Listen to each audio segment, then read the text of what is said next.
We're in the Forest of Dean today, having a little experiment with a few different types of bikes.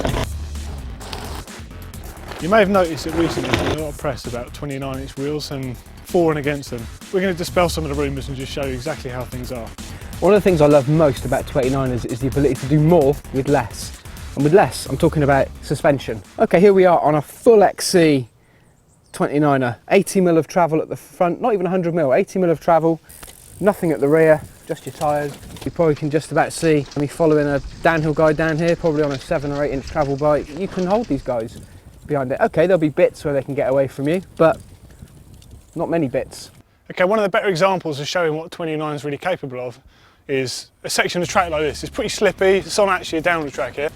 On the 26 full sus, it's fine, it's no problem to ride it, but you are aware of having to really cut the tyre in to sort of hold your line, and you've got to pick stuff carefully. But a 29 is noticeably quicker. It's quieter, it's smoother, I'm not trying half as hard. The fact is you are going faster, it just doesn't feel quite as fast.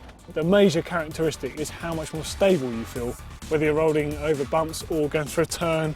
Wherever you are, you're sat in the bike better. And the reason for that is to get the bottom bracket low enough for the handling to feel good, otherwise you'll be way up in the air. The bottom bracket looks low on this bike. It's actually in relation to where it would be on the 26. On a 29-inch wheel bike, to get this bottom bracket position the same height, it's got to be quite a bit lower than the wheel axles. Lower your centre of gravity, you're going to be more stable. For me, one of the biggest advantages of 29-inch wheel bikes is climbing. What does help the climbing of a 29-inch wheel bike is the way that the torque that the rider generates is used at the contact patch. 26 is quite spiky, you're punching the power down. If you imagine the torque appearing on a graph, it would look like some sort of weird heart ECG, big torquey spikes at those spiky points.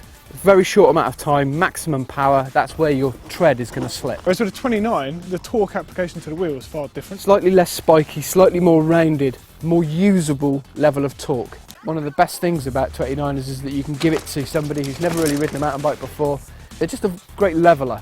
Descending and climbing and all those things, while they are comparatively easier on a 29er, it doesn't actually make the ride that much easier. We just end up getting into more trouble. We try and bite off bigger lumps of trail.